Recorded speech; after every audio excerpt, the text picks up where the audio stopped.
सभी समूह की दीदियों को नमस्कार। आपका स्वागत है एक नए चैनल में जिसका नाम है आजीविका ज्ञान चैनल। ऐसा देखा गया है कि अधिकांश समूह की दीदियों में राष्ट्रीय ग्रामीण आजीविका मिशन के विषय में स्पष्ट जानकारी का अभाव है। इसीलिए मेरे मन में ये विचार आया कि मैं एक नया चैनल प्रारंभ करूं और उसमें वीडियोस के माध्यम से राष्ट्रीय ग्रामीण आजीविका मिशन के विषय में समूह की दीदियों को जानकारी दे सकूं।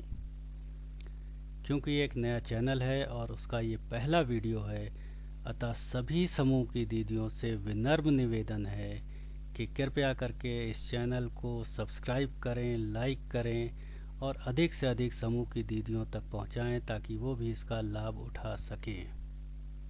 चलिए देखते हैं कि इस चैनल में आपको आगे किस प्रकार की वीडियोस मिलेंगे। राष्ट्रीय ग्रामीण आजीविका मिशन के अंतर्गत विभिन्न प्रकार के कैडर्स हैं और उन कैडर्स के चयन के संबंध में परीक्षाओं का आयोजन किया जाता है। उन परीक्षाओं से संबंधित प्रश्न और उनके उत्तर भी आपको इस चैनल में मिलेंगे। जितने प्रकार के भी कैडर्स हैं उनके संबंध में कौन सी उनकी पॉलिसीज़ क्या हैं और वो उनका चयन कैसे होता है, उनके पात्रता क्या है, उनके मानदेय किस प्रकार से दिए जाते हैं, ये सारी जानकारी आपको इस चैनल में मिलेगी। एनआरएलएम में विभिन्न प्रकार के पोर्टल्स हैं, मोबाइल एप्लीकेशंस हैं, उनके बारे में भी जानकारी आपको इस चैनल में मिलेगी। एनआरएलएम योजना में ग्राम संगठन संकुल स्तरीय संघ के स्तर पर लेखाकार का चयन किया जाता है। लेखाकार के चयन के लिए परीक्षा का आयोजन किया जाता है। लेखाकार की परीक्षा में किस प्रकार के प्रश्न पूछे जा सकते हैं और उनके उत्तर क्या हैं, ये हम इस वीडियो में जानेंगे। चलिए शुरू करते हैं वीडियो को।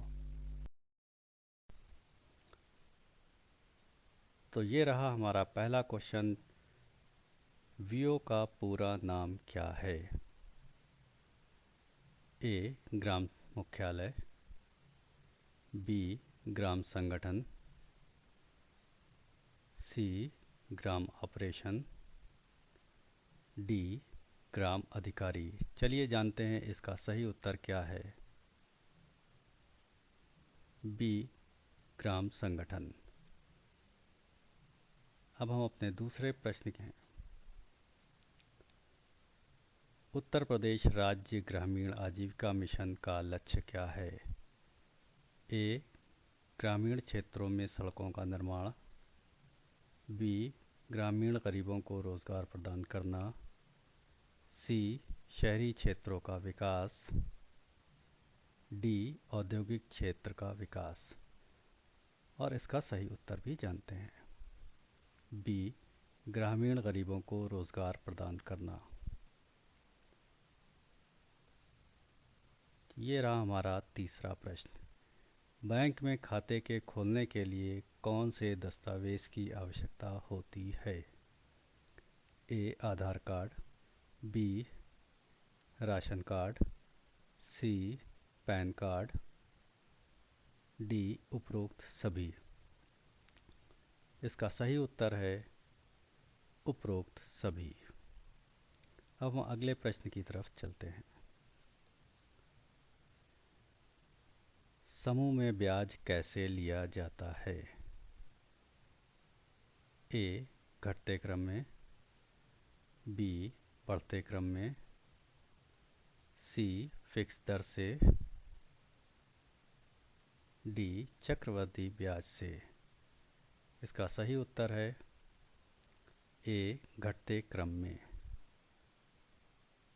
तरफ चलते हैं। एक साल में कितने तिमाही होते हैं? ए 2, बी 3, सी 4, डी 1। और इसका सही उत्तर है सी 4। अगला प्रश्न है, स्वयं सहायता समूह द्वारा बैंक में किस प्रकार के खाते में पैसे जमा किए जा सकते हैं? ए बचत खाता, बी चालू खाता, सी फिक्स्ड डिपॉजिट खाता, डी उपरोक्त सभी। और इसका सही उत्तर है बचत खाता। अगला प्रश्न है, लेखांकन में डेबिट का क्या अर्थ है? ए लेन देन का बकाया, बी लेन देन की प्राप्ति, सी खर्च की प्रविष्टि, डी आय की प्रविष्टि। और इसका सही उत्तर है खर्च की प्रविष्टि। सभी दीदियों से एक बार पुनः निवेदन है कि इस चैनल को सब्सक्राइब करें, लाइक करें और अधिक से अधिक लोगों तक पहुंचाएं। अगला प्रश्न है हमारा, बजट बनाते समय किन तत्वों का ध्यान रखा जाता है? ए संकुल का आय एवं व्यय, बी संकुल के पदाधिकारी की आय, सी कोषाध्यक्ष का बचत प्लान, डी उपरोक्त सभी। और इसका सही जवाब है संकुल का आय एवं व्यय। अगला प्रश्न है, एक समूह की दीदी ने एक गाय को 1 लाख में खरीदा और 12% के लाभ पर बेच दिया। उस दीदी ने कितने में गाय बेचा? ए 1,11,000, बी 1,12,000, सी 1,01,000, डी 1 लाख। और इसका सही उत्तर है 1,12,000। अगला प्रश्न है, जब कोई वस्तु उधार खरीदी जाती है तो इसे किस खाते में दर्ज किया जाता है? ए नगद खाता, बी बैंक खाता, सी उधार खाता, डी स्टॉक खाता। और इसका सही जवाब है उधार खाता।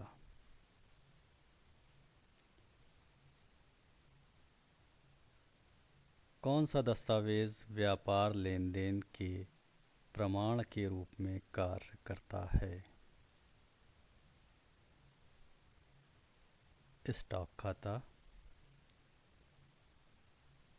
बी पर्ची, सी नगद खाता, डी पक्का बिल। और इसका सही उत्तर है डी पक्का बिल।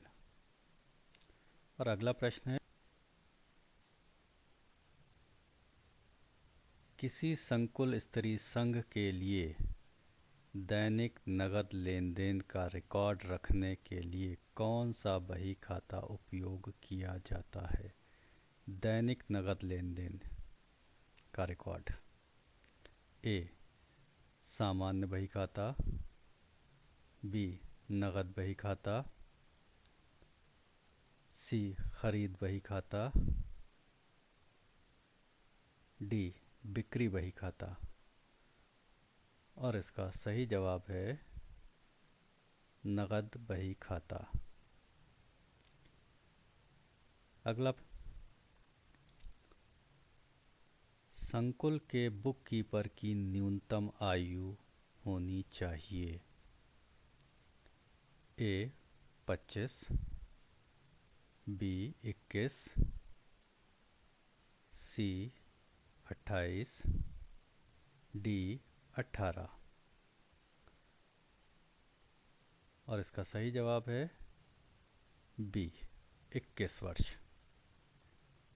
अगला प्रश्न है, बैंक पासबुक में प्रविष्टियां कौन करता है? ए ग्राहक, बी बैंक कर्मचारी, सी लेखाकार, डी उपरोक्त सभी। इसका सही उत्तर देख लेते हैं, बैंक कर्मचारी। अगला प्रश्न, किसी वित्तीय वर्ष की शुरुआत कौन से महीने से होती है? ए जनवरी, बी अप्रैल, सी फरवरी, डी मार्च। इसका सही उत्तर देखते हैं, अप्रैल। वित्तीय वर्ष की शुरुआत अप्रैल माह से प्रारंभ हो। अगला प्रश्न है, वियो द्वारा समूह को दिए गए उधार पर क्या ब्याज दर लगती है? वियो जो समूह को ब्याज देता है उस पर क्या ब्याज दर लगती है? 9%, बी 4%, सी 6%, डी 7%। और इसका सही जवाब देखते हैं, 9%। वियो जो समूह को ब्याज देता है वो 9% की ब्याज दर से दी जाती है। अगला प्रश्न है, वार्षिक लेखा परीक्षा का उद्देश्य क्या है? ए लेखांकन की जांच करना, बी लाभ की गणना करना, सी खर्च की जांच करना, डी उपरोक्त सभी।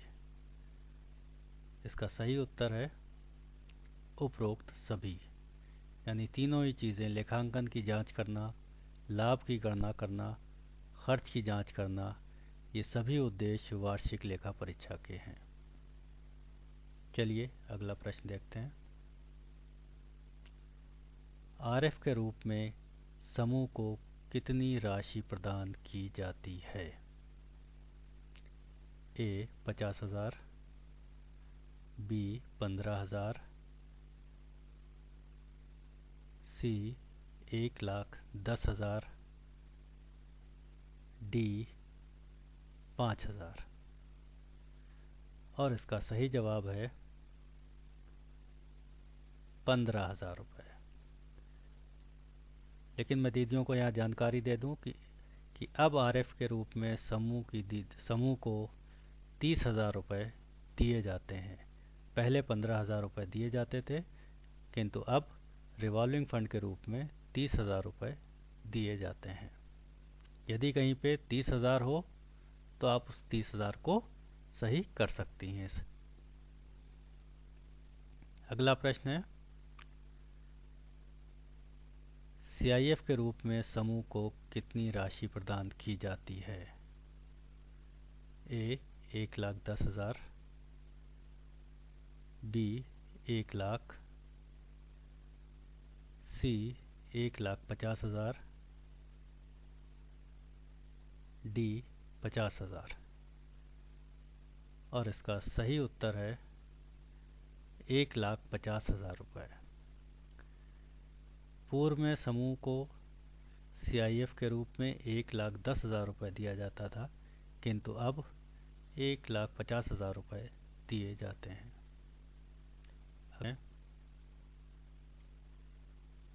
उत्तर प्रदेश राज्य ग्रामीण आजीविका मिशन यूपीएसआरएलएम के सीएलएफ के अकाउंटेंट द्वारा बनाए गए रिकॉर्ड बुक्स में निम्नलिखित में से कौन सी प्रविष्टि नहीं की जाती है? ए सदस्यों की व्यक्तिगत जानकारी, बी पदाधिकारी के बैंक खाते का विवरण, सी सभी लेन देन की दिनांकवार प्रविष्टियाँ, डी व्यक्तिगत ऋण की सूची। चलिए इसका सही उत्तर देख लेते हैं।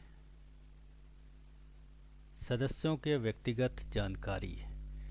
ये सदस्यों की व्यक्तिगत जानकारी जो है ये वाली प्रविष्टि नहीं की जाती है अकाउंटेंट द्वारा रिकॉर्ड बुक्स में। तो ये वीडियो हमारा आपको कैसा लगा कृपया करके कमेंट बॉक्स में ज़रूर मुझे बताइएगा, और एक नए वीडियो के साथ जल्दी ही हम फिर दोबारा हाजिर होंगे। तब तक के लिए नमस्कार। और साथ में एक बार फिर से आपसे विनम्र निवेदन है कि हमारे चैनल को सब्सक्राइब कीजिए, लाइक कीजिए और अधिक से अधिक लोगों को शेयर कीजिए, और मेरा हौसला ज़रूर बढ़ाते रहिए ताकि मैं इसी प्रकार से अन्य वीडियो आपके लिए लेकर आता रहूं। धन्यवाद।